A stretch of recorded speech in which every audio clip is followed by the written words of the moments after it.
Hola, buenas, un abrazo a todos muy fuerte, con mucho cariño. Una vez más muy feliz de compartir la palabra del Señor.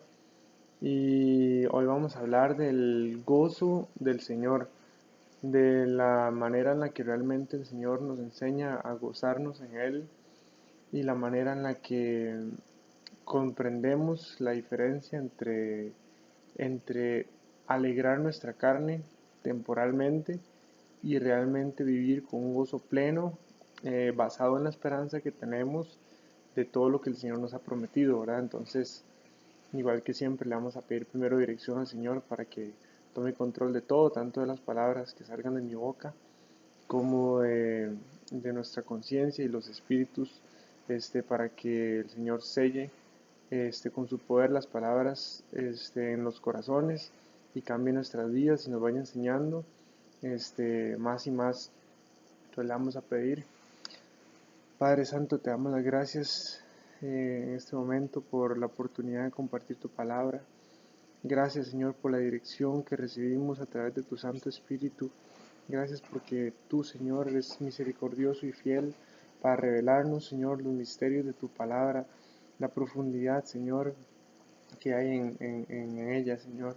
Gracias porque tú nos enseñas a gozarnos, Señor, en la esperanza que tenemos en ti y a menospreciar, Señor, todo aquello que este mundo ofrece, Señor, por seguirte a ti, porque sabemos que tú nos has puesto en este mundo, Señor, para aprender muchas cosas. Sin embargo, tu palabra dice que no somos de este mundo. Así que te damos las gracias, Señor, porque sabemos que mientras que estamos aquí, estamos de tu mano, Señor, aprendiendo más, conociéndote más y más, y llenándonos de ti, del aprendizaje, Señor, del conocimiento de tu palabra. Y te pedimos, Señor, que tomes control ahora de las palabras que van a salir de mi boca. Yo te pido que me guíes, que seas tú, Señor, el que hable, que me utilices como tu instrumento, que las palabras, Señor, que vayan a salir de mi boca sean para edificación de todos los que vayan a escucharlo, Señor, tanto de la casa de unción de guerra como cualquier otro lugar, porque es palabra tuya, Señor, y la gloria es para ti aquí y en todas partes. Igualmente te pido por los corazones, los espíritus, Señor, de las personas que vayan a escuchar esto, para que sean tocados por tu mano, Señor, y seas tú quien hable a través de las palabras que voy a compartir de tu palabra. Y te damos las gracias porque sabemos que podemos confiar en ti, Señor, y que en ti estamos firmes, y que el gozo que tú pones en nuestro corazón es un gozo no basado, Señor, en lo que alegra la carne, sino un gozo basado en nuestra esperanza y espiritual. Gracias, Señor. Bendito seas en el nombre del Señor Jesús. Amén. Entonces, para comenzar a hablar de este tema, vamos a Primera de Tesalonicenses, capítulo 5, versículos del 16 al 18. Primera de Tesalonicenses, capítulo 5, versículos del 16 al 18, y dice: Estad siempre gozosos, orad sin cesar, dad gracias en todo, porque esta es la voluntad de Dios para con vosotros en Cristo Jesús. Vemos en esta primera palabra que el Señor nos dice que su voluntad es que estemos gozosos, que oremos sin cesar, que demos gracias en todo. Y es muy interesante que el Señor empiece por decirnos que estemos gozosos, ¿verdad? Porque la palabra, como vamos a ver en muchos otros versículos, a veces pareciera ser contradictoria, ¿verdad? A veces se nos dice, por ejemplo, que es mejor estar en la casa de luto que en la casa donde hay risa, fiesta, alegría, digamos, ¿verdad? Pero hay un mensaje más profundo escondido detrás de todas esas palabras, ¿verdad? A veces hay muchas cosas que a simple vista, así por encima, pueden parecer contradictorias, pero cuando entendemos que el Señor nos dio una naturaleza contradictoria, entendemos todo mejor, porque ya nos enfocamos en el lado de nuestra naturaleza que normalmente no nos enfocamos. ¿Y a qué me refiero con lo de la naturaleza contradictoria? Que al mismo tiempo que somos carne, somos espíritu, ¿verdad? Y la palabra de Dios explica que los deseos de la carne son contra los deseos del espíritu y los del espíritu contra la carne, ¿verdad? Entonces, empezando por ahí, ya luchamos contra nosotros mismos desde la carne contra el espíritu y desde el espíritu contra la carne. En este sentido, cuando se nos dice que seamos gozosos, el Señor no se refiere realmente a que nos alegremos de la manera en la que estamos acostumbrados carnalmente, ¿verdad? Fiesta, celebración, eh, no sé, cualquier cosa que normalmente alegra nuestra carne, sino que ese gozo tiene que ser más profundo, tiene que ser un gozo con propósito, un gozo espiritual, un gozo en el cual el Señor vaya trazando un camino, en el cual el Señor vaya formando propósitos, no solamente un gozo temporal de la carne, ¿verdad? Complacer mi carne, sentirme satisfecho, carnalmente, ¿verdad? Complacer a mi yo, a mi ser carnal, mortal, pasajero, sino que el gozo que el Señor quiere que esté en nuestro corazón es un gozo más profundo, es un gozo espiritual, es un gozo basado en la esperanza que tenemos en Dios y en todo lo que Él nos promete. Para seguir hablando de esto, vamos a Eclesiastés capítulo 7, versículos del 1 al 6. Eclesiastés capítulo 7, versículos del 1 al 6 dice: Mejor es la buena fama que el buen ungüento, y mejor el día de la muerte que el día del nacimiento. Mejor es ir a la casa del luto que a la casa del banquete, porque aquello es el fin de todos los hombres, y el que vive lo pondrá en su corazón. Mejor es el pesar que la risa, porque con la tristeza del rostro se enmendará el corazón. El corazón de los sabios está en la casa del luto, mas el corazón de los insensatos en la casa en que hay alegría.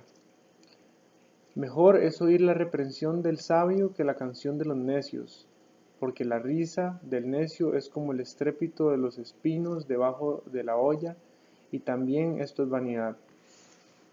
Esa palabra está buenísima y muy profunda porque nos explica varias cosas. Digamos, dice, mejor es la buena fama que el buen ungüento, y mejor el día de la muerte que el día del nacimiento.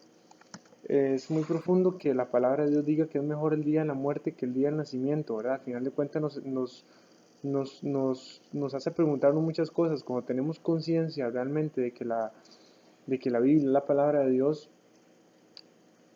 ya todo se vuelve más interesante porque es el único libro realmente con verdades absolutas, ¿verdad? Y que el hecho de que nosotros no entendamos qué quiere decir no significa que deje de ser una verdad absoluta, porque hay un contexto para todo, ¿verdad? Cuando se vivía, por ejemplo, bajo la ley, era un contexto bajo el que se vivía, pero sin embargo Dios tenía un plan, el cual era revelar su gracia a través de Jesucristo en su tiempo, ¿verdad? En su momento adecuado, cuando Dios estipuló que era el momento y estableció que era el momento adecuado. Entonces, hay muchas cosas que tal vez no contextualizamos correctamente y no nos hacen entender bien lo que quiere decir, ¿verdad? Sin embargo, la profundidad que hay en el mensaje es mucha, ¿verdad? Y tenemos que entender que no solo se trata de leer un texto y tratar de interpretarlo literalmente, sino espiritualmente, ¿verdad? Cualquiera diría, no tiene sentido decir que es mejor el día de la muerte que el día del nacimiento. Sin embargo, cuando nacemos apenas estamos comenzando el proceso de aprendizaje, de purificación, de santificación, de todo lo que Dios quiere para la vida del ser humano, ¿verdad? Una vez que morimos, es donde realmente somos libres. La palabra de Dios dice que nuestra vida se esconde en Cristo, ¿verdad? Entonces, cuando estamos en este mundo, también dice la palabra, presentes en el cuerpo, ausentes del Señor, ausentes del cuerpo, presentes en el Señor. Realmente la meta de la vida es prepararnos para volvernos a encontrar con nuestro Creador, ¿verdad? Entonces, qué interesante. Realmente la meta de esta vida es morir estando preparados para reencontrarnos con nuestro Creador. Este, entonces, qué lindo que el Señor nos muestre que realmente ese gozo que está en nosotros es un gozo basado en la esperanza que tenemos de volvernos a encontrar con Él, ¿verdad? Es un gozo basado no en nada carnal, sino completamente espiritual. Después dice, mejor es ir a la casa del luto que a la casa del banquete, porque aquello, cuando dice aquello se refiere al luto, ¿verdad? Porque aquello es el fin de todos los hombres, y el que vive lo pondrá en su corazón. Ya vemos que una vez más, ¿verdad? Nos explica, el banquete es lo que satisface nuestra carne, en lo que nos regocijamos carnalmente, qué rico, disfrutar del banquete. Sin embargo, cuando hacemos conciencia profunda de nuestra existencia, ¿verdad? Eh, de nuestra transitoriedad en el mundo, de lo pequeños que somos, de lo temporales que somos, entendemos que realmente para Dios, en su palabra lo dice, es más importante que hagamos conciencia en el día de luto, ¿verdad? Y podamos entender a través de la vivencia de otra persona, de la vida de otra persona, que nosotros vamos hacia el mismo lugar, que a nosotros va a tocar lo mismo, que realmente no hay fecha para morir, que podemos estar jóvenes y nadie nos promete ni nos garantiza que tenemos por delante todos los años que creemos tener por delante, ¿verdad?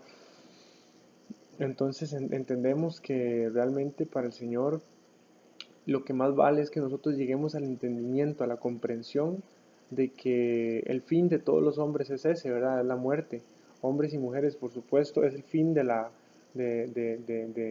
nuestra vida. Entender que hay otra parte en la palabra que dice, teme a Dios y guarda sus mandamientos porque esto es el todo del hombre, o sea, esto es el todo del hombre, guardar los mandamientos de Dios, porque al final de cuentas de eso se trata esta vida, ¿verdad? De volvernos a encontrar con nuestro Creador. Entonces de ahí la importancia de entender que vale más la conciencia que nosotros tengamos de nuestra existencia y nuestra responsabilidad de vencer el pecado que nos hace esclavos y ser libres en Cristo, más allá de la importancia que le damos a disfrutar los placeres carnales, ¿verdad? Este, por eso dice, mejor es el pesar que la risa, porque con la tristeza del rostro se enmendará el corazón.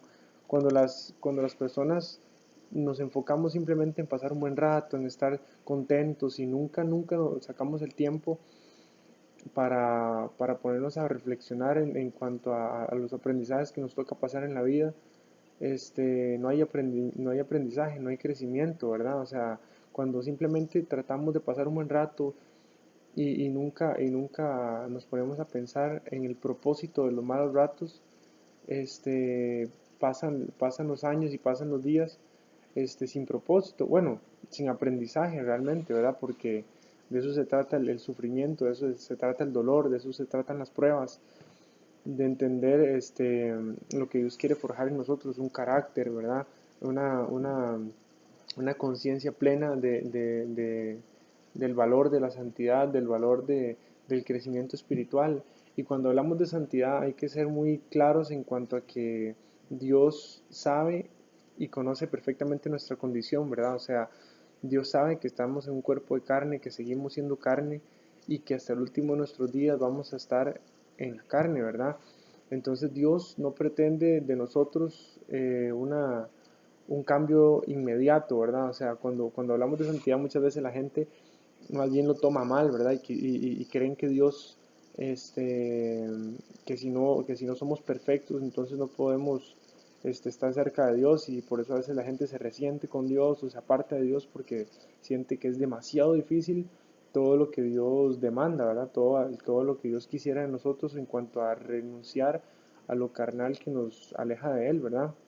Sin embargo, para eso Jesucristo murió por nosotros, para justificarnos y para hacernos dignos de ser vistos delante de los ojos de Dios como santos, como limpios, como puros. Entonces, aunque sigamos siendo imperfectos, ya el Señor Jesús, a los que lo aceptamos, a los que recibimos ese regalo de gracia y de justificación, ya delante del Señor, del Padre, somos vistos santos incluso siendo pecadores, porque Él nos justificó.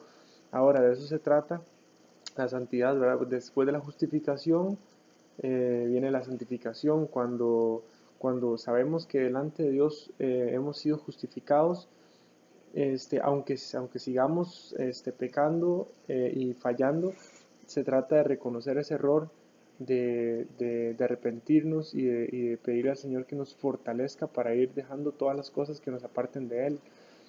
Entonces,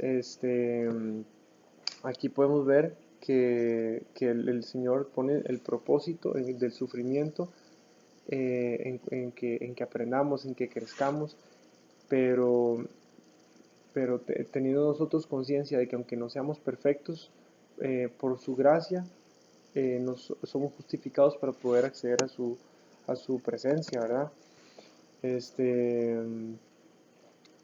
Dice que mejor es oír la reprensión del sabio que la canción de los necios. Cualquiera diría que fácil seguir yo dentro de mi zona de confort, ahí este, consolando mi carne, dándole, dice la palabra, que no demos provisión, que dice no proveáis para los deseos de la carne, no proveáis para la carne, porque la carne es contra el espíritu, ¿verdad? Entonces, cuando yo proveo para mi carne, estoy haciendo menguar al espíritu. Cuando yo hago menguar mi carne, mi espíritu crece, ¿verdad? Entonces, qué importante entender que es más importante, bueno, como dice aquí, la reprensión de los sabios que la canción de los necios. Cualquiera desde la carne diría, no, prefiero seguir en mi fiesta, prefiero seguir.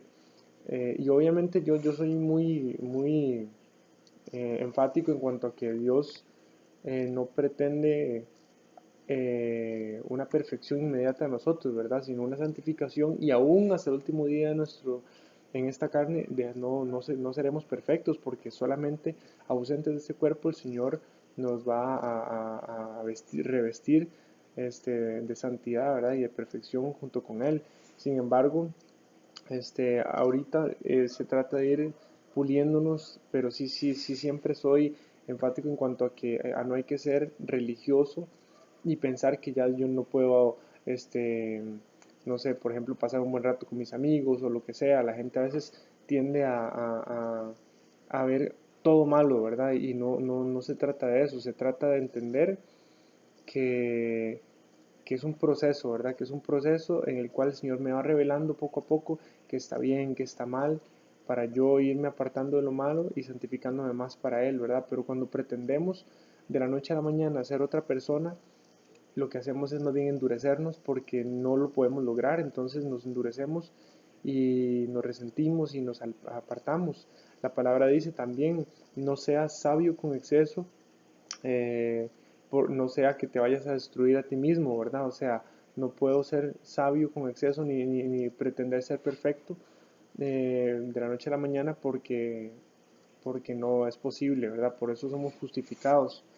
Este, Sin embargo, lo que el Señor quiere es que siempre estemos atentos a la reprensión para crecer, ¿verdad?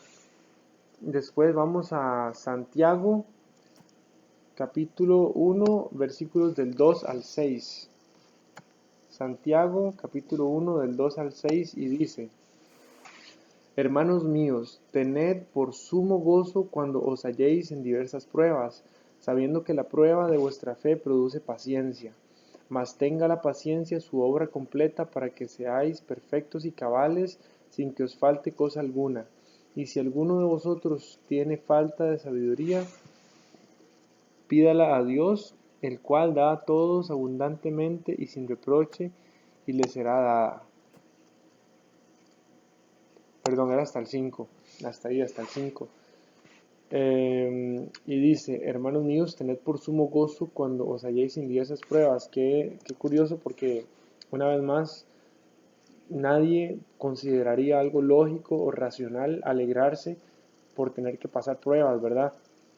Sin embargo, ese es el propósito de Dios, que a través de esas pruebas crezcamos, ¿verdad? Y ahí es donde tiene que estar nuestro gozo, en el crecimiento espiritual que Dios nos da. Entonces, cuando comenzamos a entender todo desde otro punto de vista, desde el punto de vista que tiene Dios de las cosas, un punto de vista espiritual con consecuencias eternas, ¿verdad? Porque sabemos, dice la palabra, que Dios todo lo hizo eterno para que delante de él teman los hombres, a esto no se le añadirá ni de eso será quitado. Cuando hablamos del temor de Dios es un respeto, ¿verdad? Eso es siempre importante aclararlo, no es tenerle miedo, sino respeto de saber que él tiene conocimiento pleno de todas las cosas y todo está desnudo delante de sus ojos. Entonces, sabiendo nosotros esto, tenemos que gozarnos de ser purificados, tenemos que gozarnos de ser santificados, tenemos que gozarnos de ir creciendo, de ir aprendiendo. Lo más sano, lo más apropiado siempre es ir creciendo con paciencia, ¿verdad?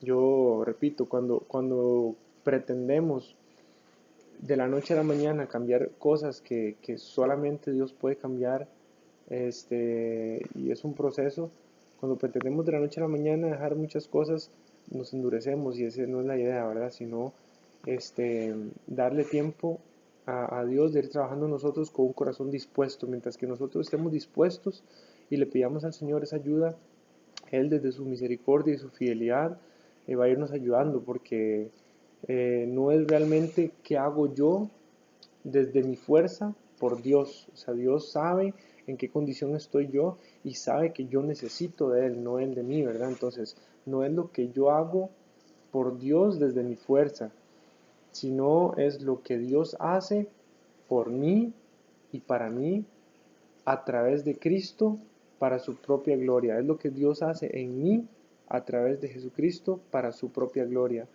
Entonces, cuando Dios cambia a una persona y la renueva y la reforma, Él se está glorificando a través de la obra que está haciendo en esa persona, ¿verdad? Porque de eso se trata, de que glorifiquemos a Dios por lo que ha hecho en nosotros, ¿verdad?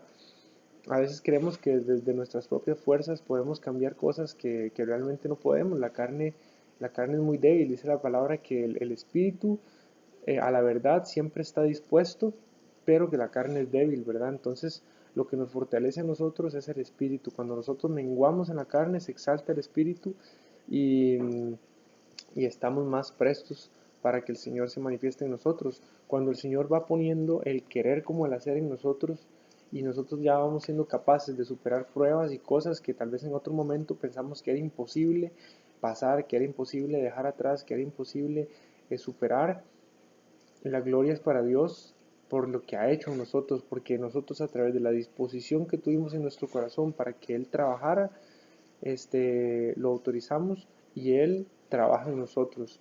Sabemos que el Señor es soberano y que realmente Él no es que necesite una autorización para poder hacer algo, sino que Él es respetuoso y Él nos dio libre albedrío y dentro de ese albedrío está el permiso que nosotros le damos a Él de trabajar en nuestra vida, ¿verdad? Y, y ¿cómo se llama? Entonces, de eso se trata, ¿verdad? De glorificar al Señor por lo que Él ha hecho en nosotros y de ser conscientes de que se trata de lo que Él hace en nosotros y no nosotros desde nuestra carne para Él, porque la fuerza viene desde Él. Por eso cuando la palabra dice, todo lo puedo en Cristo que me fortalece, está hablando de un tema espiritual, ¿verdad? O sea, yo puedo vencer cualquier cosa que me tenga atado al pecado a través de Cristo. Después vamos a ver, Hebreos capítulo 12, versículos del 1 al 11.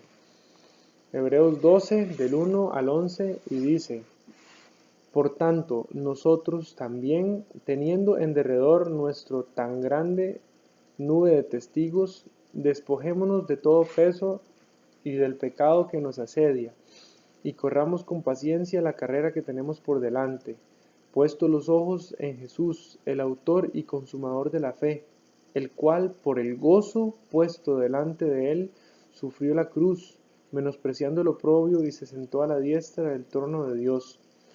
Considerad a aquel que sufrió tal contradicción de pecadores contra sí mismo, para que vuestro ánimo no se canse hasta desmayar, porque aún no habéis resistido hasta la sangre combatiendo contra el pecado. Y habéis ya olvidado la exhortación que como a hijos se os dirige diciendo, Hijo mío, no menosprecies la disciplina del Señor, ni desmayes cuando eres reprendido por Él, porque el Señor al que ama disciplina y azota a todo el que recibe por hijo. Si soportáis la disciplina, Dios os trata como a hijos, porque ¿qué hijo es aquel a quien el Padre no disciplina? Pero si se os deja sin disciplina, de la cual todos han sido participantes, entonces sois bastardos y no hijos. Por otra parte, tuvimos a nuestros padres terrenales que nos disciplinaban y los venerábamos.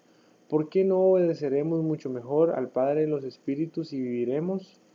Y aquellos ciertamente por pocos días nos disciplinaban como a ellos les parecía, pero para lo que nos es provechoso, para que participemos de su santidad. Es verdad que ninguna disciplina al presente parece ser causa de gozo, sino de tristeza, pero después da fruto apacible de justicia a los que en ella han sido ejercitados. Aquí hay dos partes en esta palabra en las que se menciona el gozo, ¿verdad? Al inicio y al final. Dice en el versículo 2, puestos los ojos en Jesús, el autor y consumador de la fe, el cual por el gozo puesto delante de él sufrió la cruz, menospreciando el oprobio, y se sentó a la diestra de Dios. Después dice, considerad a aquel que sufrió tal contradicción de pecadores contra sí mismo, para que vuestro ánimo no se canse hasta desmayar. Ahí vemos que está hablando de que Jesús afrontó la prueba que Dios Padre lo puso a sufrir por amor a nosotros con gozo.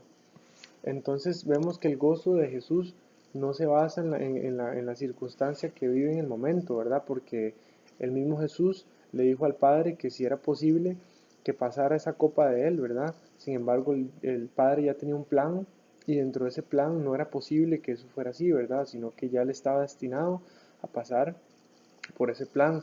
Sin embargo, vemos la humanidad que vivió Cristo, que desde su carne le pidió al Padre que si era posible pasar de él esa copa, que así fuera. Sin embargo, su espíritu, a pesar de lo que él sabía que iba a sufrir, su espíritu siempre estuvo dispuesto a cumplir la voluntad del Padre, y no solo eso, sino que lo hizo con gozo. Y ese gozo, ya vemos que tuvo Jesús, no tenía nada que ver con su contexto carnal, ¿verdad? Porque él sabía a lo que se iba a enfrentar su carne. Sin embargo, el gozo de él fue un gozo espiritual, un gozo más profundo, un gozo fundamentado en el propósito que tenía Dios para él a través de lo que él iba a sufrir, ¿verdad? No fue un sufrimiento en vano, sino que fue el sufrimiento necesario para la redención de todos nosotros. La palabra dice que en el mundo espiritual, según la ley del mundo espiritual, la paga del pecado es la muerte, por lo que todos nosotros, al haber sido pecadores, realmente nuestra paga debería haber sido la muerte. Sin embargo, cuando Jesús paga por nosotros el precio que nos toca pagar a nosotros, que es muerte, y resucita para demostrar que tiene el poder sobre la vida y sobre la muerte, decide por amor justificarnos, ¿verdad? Dice que no viene a este mundo a juzgarnos, sino a entregarse para que seamos salvos por Él. Entonces, cuando vemos que el Señor Jesús desde realmente tenía conciencia de lo que iba a pasar, Él sabía lo que iba a sufrir, Él sabía el dolor que iba a tener que afrontar. Y qué curioso que a pesar de todo eso y la conciencia y el conocimiento que él tenía de eso, nunca dejó de tener el gozo, ¿verdad? Dice aquí en su palabra que el cual por el gozo puesto delante de él sufrió la cruz, menospreciando lo propio. Y luego dice, considerad a aquel que sufrió tal contradicción de pecadores contra sí mismo. Muchas cosas en Dios suelen parecer una contradicción por la naturaleza que Él nos dio, ¿verdad? Esa naturaleza contradictoria, espíritu contra carne, carne contra espíritu, ¿verdad? Tenemos que luchar, y la batalla, dice la palabra en Efesios 6, que no es contra la carne ni la sangre, sino que nuestra batalla es contra principados y contra potestades, contra los gobernadores de las tinieblas, contra huestes espirituales de maldad en regiones celestes. O sea, nuestra batalla realmente nunca ha sido contra la carne, ¿verdad? Cuando nosotros tenemos algo contra otra persona, a veces nos molesta algo de alguien, no nos gusta, nos choca, eh, estamos siendo carnales, ¿verdad? Estamos viendo lo que llevó a esa persona a comportarse de cierta manera. Sin embargo, nuestra lucha es espiritual. Ya vemos que el Señor Jesús nos hizo libres de todo aquello que espiritualmente nos tenía atados, ¿verdad? Entonces, cuando nosotros cedemos y comenzamos a caminar en los caminos del Señor, vamos siendo purificados, ¿verdad? Vamos siendo renovados. Y cosas que antes nos marcaban o nos definían, dejan de hacerlo, ¿verdad? Ya dejamos de ser iracundos, ya dejamos de ser impacientes, contenciosos, etcétera, todo lo que es fruto de la carne, ¿verdad? Para que el Señor vaya manifestándose en nosotros y renovándonos a través de la obra que hace Él en Cristo, ¿verdad? Y por Cristo a través de Cristo en nosotros. Pero bueno, es importante ver el gozo con el que el Señor Jesús afrontó la prueba, ¿verdad? Y al final dice en el versículo 11, dice, es verdad que ninguna disciplina al presente parece ser causa de gozo, sino de tristeza, pero después da fruto apacible de justicia a los que en ella han sido ejercitados. Vemos que a nosotros no nos gusta la disciplina, ¿verdad? Normalmente nos gusta hacer lo que queramos, no nos gusta que nadie nos diga qué hacer o cómo hacer. Sin embargo, también la palabra dice, no seáis sabios en vuestra propia opinión. O sea, yo necesito de la corrección, yo necesito de la disciplina. Por defecto nacimos ignorantes, por defecto nacimos creyendo saberlo todo, ¿verdad? Y hay edades en la vida en las que eso empeora, ¿verdad? La adolescencia, hay momentos en los que solemos creernos los dueños del mundo, todos lo sabemos, a nosotros nadie nos tiene que decir nada ni cómo hacerlo porque entendemos todas las cosas y entre menos sabemos, más creemos saber porque precisamente lo único que tenemos de conocimiento es lo que sale de nuestra propia mente, ¿verdad? Lo que consideramos bien o lo que consideramos mal, lo que sopesamos desde nuestro propio entendimiento súper limitado.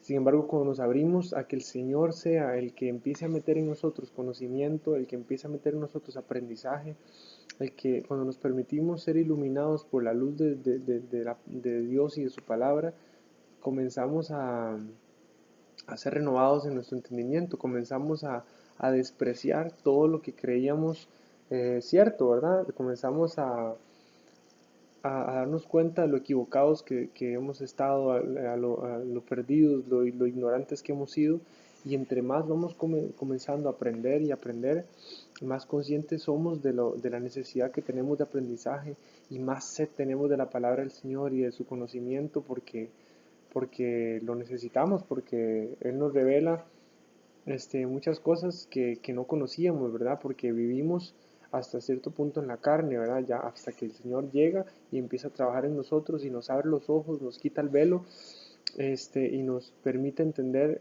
la realidad espiritual que desde la carne es tan difícil entender, ¿verdad?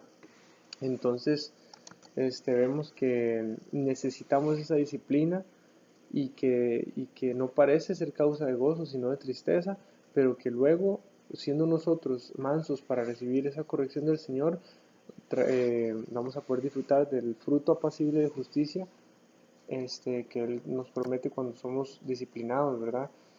Después vamos a Romanos capítulo 12, versículos del 9 al 21. Romanos 12, del 9 al 21.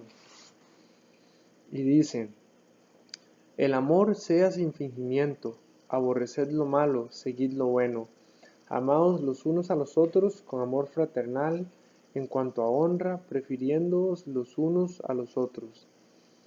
En lo que requiere diligencia, no perezosos, fervientes en espíritu, sirviendo al Señor, gozosos en la esperanza, sufridos en la tribulación, constantes en la oración, compartiendo para las necesidades de los santos, practicando la hospitalidad.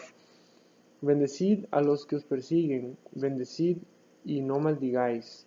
Gozaos con los que se gozan, llorad con los que lloran. Unánimes entre vosotros, no altivos, sino asociándoos con los humildes.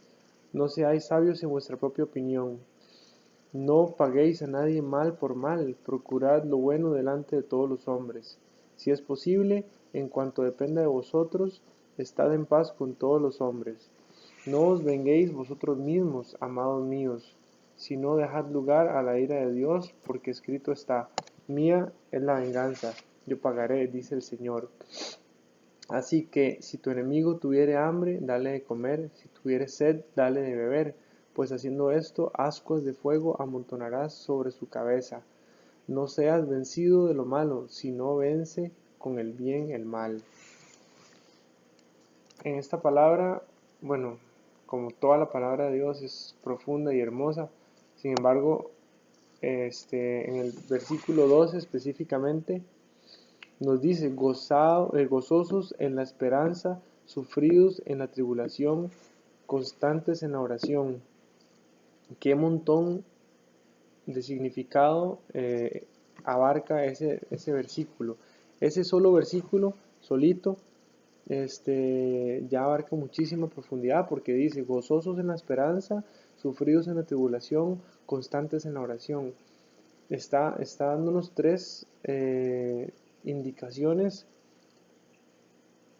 complementarias, ¿verdad? O sea, por un lado, tenemos que estar gozosos, ¿verdad? En la esperanza. Y ya vemos que nuestro gozo no se basa en lo que nuestra carne disfruta en el momento, ¿verdad? Nuestro gozo se basa en la esperanza que tenemos en Dios.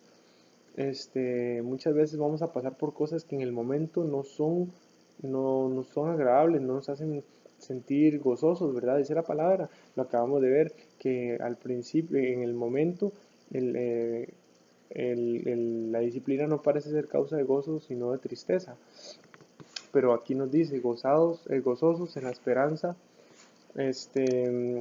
sufridos en la tribulación y constantes en la oración. Al mismo tiempo, ¿verdad? O sea, al mismo tiempo que, que estamos gozosos en la esperanza, tenemos que estar sufridos en la tribulación. O sea, en el momento, lo que nos toca vivir en el mundo es tribulación. Sin embargo, nunca vamos a perder el gozo que el Señor pone en nuestro corazón por la esperanza que guardamos en nosotros, ¿verdad? Y constantes en la oración. O sea, al mismo tiempo que estamos siendo sufridos en la tribulación, no dejamos de ser constantes en la oración, ni de tener ese gozo que va más allá de la tribulación, ¿verdad? O sea, esa tribulación no puede apagar el gozo que hay en nuestro corazón. Y qué interesante, porque dice sufridos en la tribulación, pero al mismo tiempo gozosos. O sea, ¿cómo podemos ser sufridos y gozosos a la vez? De esta manera, ¿verdad? O sea, la tribulación tenemos que sufrirla en el sentido de que tenemos que padecer por amor, ¿verdad? De la misma manera que Jesucristo, dice la palabra, que padeciendo con Él para ser glorificados junto con Él. Y padecer no es de gratis, o sea, no es que el Señor quiera que padezcamos por padecer, sino que haya un propósito en ese padecimiento, ¿verdad? Que yo sienta el dolor de mi hermano, que yo sienta la necesidad de mi hermano, que yo me identifique con el padecimiento de mi hermano, con la tribulación de mi hermano. Esas tribulaciones que pasa a mi prójimo van a ser mías también, y ahí es donde yo voy a sufrir la tribulación. Sin embargo, esa tribulación nunca va a apagar el gozo con el que yo también llevo hacia mis hermanos y hacia mi prójimo, el gozo del Señor. O sea, ese gozo tiene que reflejarse en nosotros para nosotros llevar también eso a nuestros hermanos, y constantes en la oración, ¿verdad? También dice la palabra que no nos afanemos por nada, sino que sean conocidas nuestras peticiones en oración para el Señor, ¿verdad? Porque Él tiene control de todo y conocimiento de nuestras necesidades. No ha estado en nuestra boca la palabra cuando ya la conoce toda, porque Él conoce nuestras necesidades. Entonces dice: no os afanéis por nada, pero oren por todo. Ahí vemos que el Señor quiere ese complemento perfecto entre sufrir la tribulación, sin embargo, con ese gozo que no se puede apagar, y constantes en la oración, sabiendo que el Señor a su tiempo trae todas las cosas a cumplimiento, ¿verdad? Después vamos a Proverbios capítulo 10, versículos 1 y versículo 28. No del 1 al 28, sino el 1 y el 28. Proverbios capítulo 10, versículo 1 y luego versículo 28. Dice el versículo 1, el hijo sabio alegra al padre, pero el hijo necio es tristeza de su madre. Ya vemos que el gozo del cual está hablando el Señor aquí no es un gozo este, carnal, una vez más, ¿verdad? Es un gozo que se basa en algo espiritual. Dice, el hijo sabio alegra al padre, ¿verdad? No dice simplemente el hijo. O sea, qué alegría tener un hijo, pero no es el simple hecho de complacer a la carne, de haberse reproducido, de tener a su descendencia ahí, sino que ese gozo que espiritual, ese gozo que alegra el corazón, se basa en algo que no es material, ¿verdad? Es el gozo de tener un hijo sabio, ¿verdad? De disfrutar de esa sabiduría que Dios pone en el hijo para honrar a sus padres. Y dice, pero el hijo necio es tristeza de su madre, ¿verdad? Ya vemos que otra vez lo que hace que sea tristeza de su madre es un factor espiritual, ¿verdad? Es la necedad, no dice, no habla de nada físico ni material, ¿verdad? No dice el hijo pobre, no dice el hijo pequeño, alto, guapo, feo, sino que está hablando del hijo necio. O sea, qué importante ver que realmente lo que va a hacer una diferencia en nosotros son siempre factores, o una diferencia importante, son factores espirituales, son factores no materiales, ¿verdad? Que van a determinar ese gozo que hay en nuestro corazón. Y después el versículo 28 dice, la esperanza de los justos es alegría, mas la esperanza de los impíos perecerá. Como vengo diciendo, ¿verdad? El gozo que tenemos en nuestro corazón no es un gozo basado en lo que estamos viviendo en el momento, porque repetimos, ¿verdad? La disciplina, el presente no parece ser causa de gozo, sino de tristeza, pero luego trae fruto apacible de justicia a los que en ella han sido ejercitados. Entonces, nuestro gozo no siempre va a ser basado en lo que estamos viviendo en el momento, sino en la certeza que tenemos de lo que Dios va a hacer en nuestra vida y de lo que esperamos y de en quién esperamos y de en quién tenemos puesta nuestra esperanza, ¿verdad? Entonces, qué bonito saber que a pesar de lo que tengamos que pasar, de las pruebas, de los padecimientos, de cualquier cosa, nada de eso puede apagar nuestro gozo, sino que la voluntad del Señor es que ese gozo permanezca en nosotros, ¿verdad? Que nada lo apague. Y otra palabra más también que me gustaría agregar está en Eclesiastés capítulo 1 versículo 18. Eclesiastés capítulo 1 versículo 18 dice, porque en la mucha sabiduría hay mucha molestia, y quien añade ciencia añade dolor. Otra palabra también por ahí dice, no os hagáis maestros muchos de vosotros porque recibiréis mayor condenación. O sea, qué importante ver que el Señor, así como da, pide, ¿verdad? O sea, la responsabilidad que tenemos nosotros de conocer más del Señor es profunda, ¿verdad? O sea, es un gozo, es una alegría, es un privilegio y un deleite poder conocer mejor al Señor cada día. Sin embargo, es normal y tenemos que entender que es normal que entre más conozcamos nosotros al Señor y más entendamos de Él, hasta cierto punto más vamos a despreciar esta vida, y no esta vida, sino las cosas que se manifiestan en esta vida, ¿verdad? Porque la vida es un regalo, es hermosa, es digna de alabanza a Dios, de agradecimiento a Dios, porque es un regalo la vida, pero sí las cosas, pues dice la palabra que este mundo está bajo el maligno. Por eso le pedimos, venga a nosotros tu reino, porque estamos bajo el reino del maligno, ¿verdad? Este mundo está bajo el maligno y por eso se vive como se vive en general, ¿verdad? Con injusticias, con tanto pecado, tanto dolor, tanta crueldad, tanta cosa fea, ¿verdad? Entonces, que es importante entender que es normal que a medida que conozcamos al Señor, eso va a añadir dolor en nuestro corazón y molestia, dice, porque en la mucha sabiduría hay mucha molestia. Entre más sabios nos hace el Señor y más nos concede sabiduría, más capaces somos nosotros de discernir la maldad en el mundo, ¿verdad? De percibir la pudrición en la que se vive actualmente en el mundo, ¿verdad? Y dice, y quien añade ciencia añade dolor, o sea, entre más comprendemos la insensatez que se vive en el mundo, la falta de Dios, más nos duele saber que la condición en la que se vive en el mundo, ¿verdad? La condición en la que tantas personas viven sin conocer el propósito que Dios tiene para sus vidas y alejados de Dios. Entonces es importante entender que es normal que cuando el Señor nos concede sabiduría y conocimiento, nos añada también dolor junto con ese conocimiento, porque es normal que nos duela conocer y entender mejor la condición del mundo.